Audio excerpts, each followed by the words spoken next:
इस वक्त पूरी दुनिया की नजर प्रधानमंत्री नरेंद्र मोदी और अमेरिका के राष्ट्रपति जो बाइडेन की मुलाकात पर है।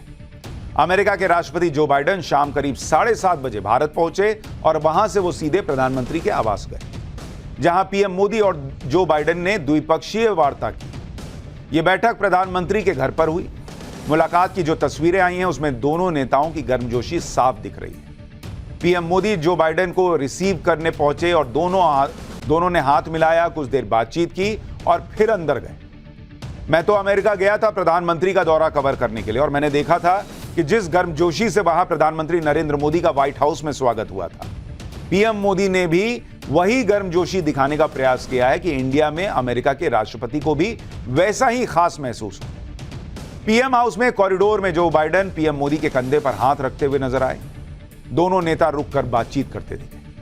द्विपक्षीय वार्ता में दोनों नेता उन फैसलों के प्रोग्रेस पर चर्चा करेंगे जो पीएम मोदी के जून में हुए अमेरिकी दौरे पर लिए गए थे। दोनों नेताओं के बीच पीएम आवास के अंदर कैसी केमिस्ट्री दिखी वो भी आपको दिखाता हूं।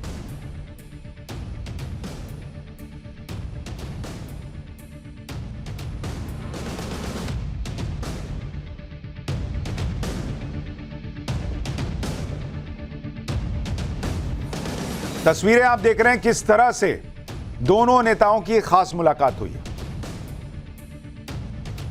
पीएम मोदी और जो बाइडेन की यह मुलाकात बहुत खास है क्योंकि इससे पहले क्वाड की मीटिंग, फिर प्रधानमंत्री मोदी का व्हाइट हाउस में बाइडेन से मिलना भारत और अमेरिका के संबंधों को लगातार मजबूत कर रहा है। आज की मुलाकात में सबसे अहम मुद्दे क्या रहे वो भी जान लीजिए। एक तो मुद्दा यह रहा काउंटर चीन, यानी वैश्विक मंच पर चीन की घेराबंदी करना, वर्ल्ड ट्रेड में चीन पर निर्भरता कम करना।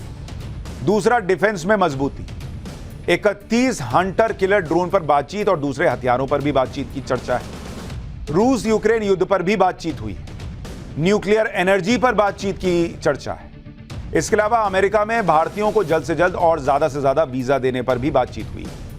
एयरक्राफ्ट के मजबूत इंजन बनाने को लेकर हिंदुस्तान एरोनॉटिक्स लिमिटेड यानी HAL और जनरल इलेक्ट्रिक के बीच हुई डील को जल्द से जल्द आगे बढ़ाने पर भी बातचीत हुई। पीएम मोदी और बाइडेन की मीटिंग के बीच दुनिया G20 के शानदार इवेंट को देखने वाली है और अगले 2 दिन तक पूरी दुनिया की नजर भारत पर रहेगी। अगले 2 दिन तक भारत में जो भी होगा वो दुनिया का भविष्य भी तय करेगा, क्योंकि भारत अगले 2 दिन उस G20 सम्मेलन की अध्यक्षता करेगा जो दुनिया में सबसे ज्यादा पावरफुल है, सबसे ज्यादा पावरफुल देशों का समूह। और इस ताकत का अंदाजा आप इस बात से लगा सकते हैं कि G20 का मतलब क्या होता है, आपको पता है? G20 मतलब वो देश जो दुनिया की जो GDP है, दुनिया की GDP का 85% ये कहां है? G20 में। 85% दुनिया की GDP का कंट्रोल जो है वो इन 20 देशों के पास है। इतनी इनकी GDP है। ग्लोबल ट्रेड, दुनिया का ग्लोबल ट्रेड जो है उसका 75% वो कौन से देश करते हैं? वो यही G20 देश करते हैं। और 2/3 आबादी कहां है? वो है इसी G20 के अंदर। मतलब सबसे ज्यादा पैसे वाले देश, और दुनिया का पैसा इधर से उधर किन की वजह से होता है? वो इन G20 देशों की वजह से होता है। और इन ताकतवर देशों को चलाने वाले बड़े बड़े नेताओं का विमान इस वक्त भारत में लैंड कर चुका है। G20 सम्मेलन के लिए दुनिया के बड़े बड़े देशों के नेता भारत आ चुके हैं। G20 सम्मेलन का माहौल सेट हो चुका है।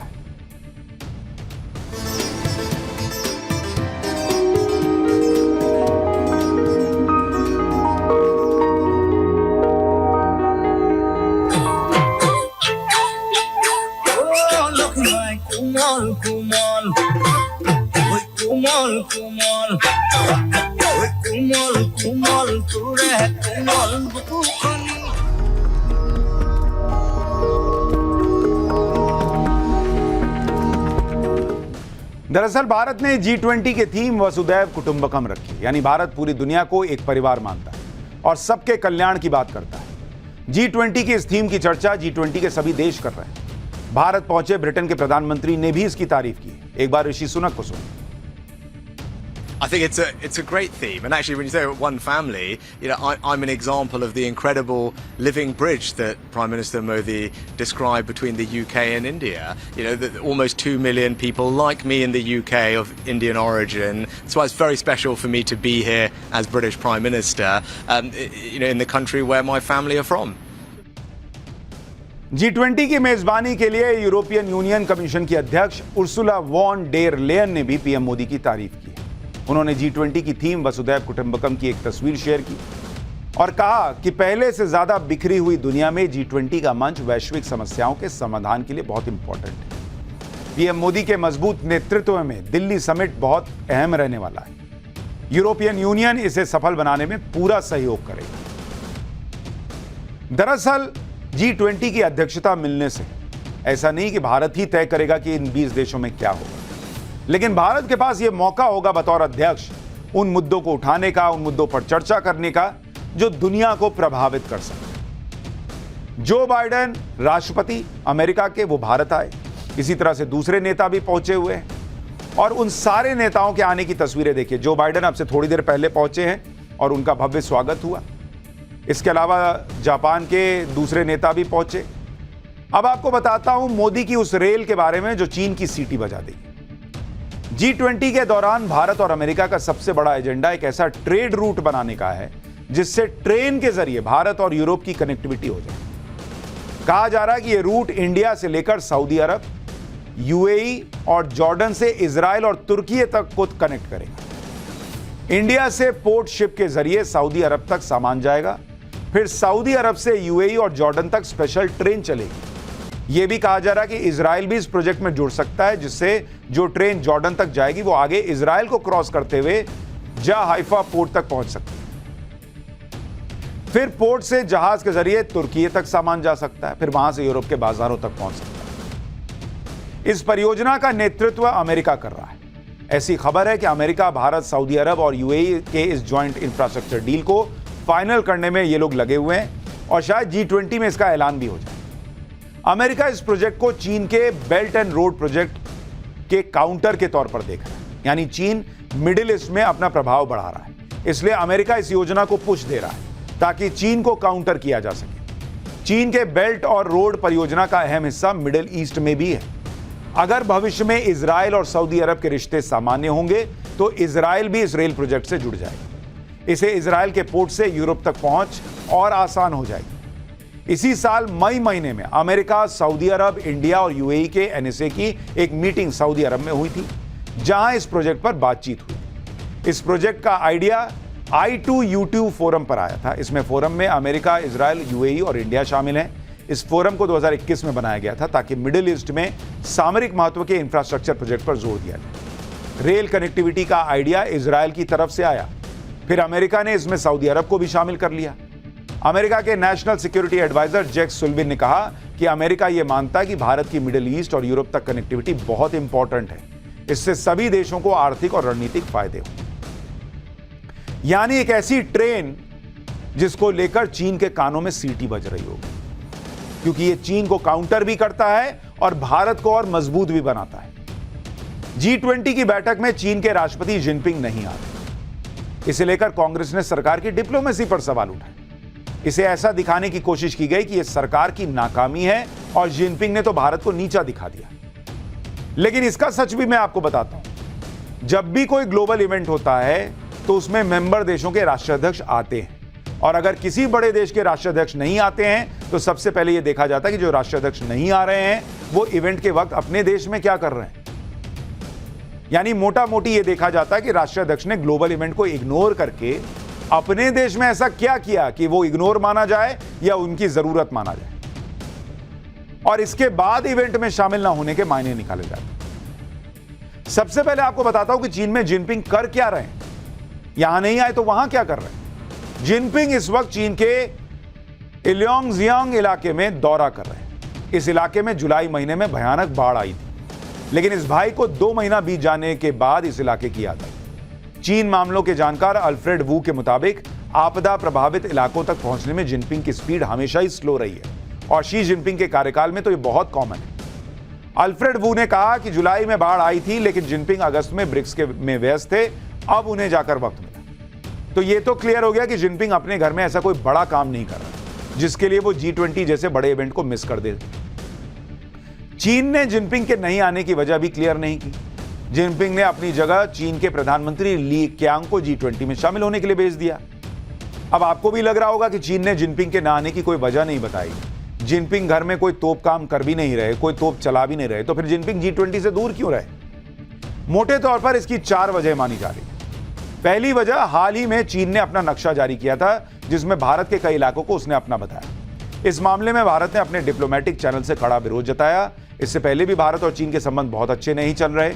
चूंकि इवेंट भारत में है, इसलिए जिनपिंग को यह डर होगा कि कहीं मेजबानी का इस्तेमाल करते हुए भारत चीन का कड़ा विरोध न कर दे। दूसरी वजह, G20 में 10 से ज्यादा ऐसे देश हैं जिनके चीन से संबंध अच्छे नहीं। ऐसी परिस्थिति में चीन बिल्कुल नहीं चाहेगा कि वो ऐसे माहौल में फंस जाए कि उसे सब घेर कर कोसना शुरू कर दे। तीसरी वजह, चीन की अर्थव्यवस्था पहले से खराब है। हम आपको पहले ही बता चुके हैं कि कैसे कंपनियां चीन छोड़कर भाग रही हैं। रियल एस्टेट सेक्टर ध्वस्त है। बाढ़ बारिश से लगभग 50,000 करोड़ का नुकसान हो चुका है।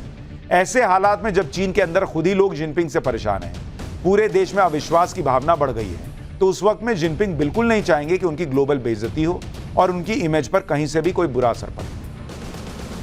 चौथी वजह, G20 में अमेरिका, यूके और भारत ऐसे 3 ताकतवर देश दिल्ली में एक साथ मौजूद रहेंगे जिन्होंने चीन के खिलाफ पिछले 3 सालों से अपना ऑल आउट गेम शुरू कर रखा। इसलिए जिनपिंग खुद नहीं चाहेंगे कि ये 3 वर्सेस 1 के गेम को ग्लोबल मंच पर फेस करना पड़े। एक तरफ G20 में बड़े बड़े देशों के नेता भारत में, पूरी दुनिया भारत में इस ग्लोबल इवेंट पर नजर बनाए हुए है। दुनिया भारत की ताकत का लोहा मान रही है। दूसरी तरफ अपने राहुल गांधी जी हैं जो यूरोप में जाकर भी लोकतंत्र खतरे में है वाली थ्योरी बेच रहे हैं। राहुल गांधी अभी यूरोप टूर पर हैं। वहां उन्होंने एक प्रेस कॉन्फ्रेंस के दौरान चीन की तारीफ कर दी। सुन लीजिए भाई साहब को। No. I've been saying in all my meetings that it is pretty clear that China is proposing a particular view, a particular vision of the planet, right? And they are putting on the table the idea of the Belt and Road. And one of the reasons they are able to do that is because they have become a center of global production. And this is something I told the people yesterday in the External Affairs office. But I don't see an alternative vision coming from our side. That vision requires a vision for production in a democratic environment. What the Chinese have basically shown. चीन के में बहुत कुछ अच्छा दिखना, भारत में कुछ भी अच्छा ना दिखना, इस देश में कुछ लोगों के लिए ये समस्या 2014 के बाद से बनी हुई। कुछ नहीं किया जा सकता।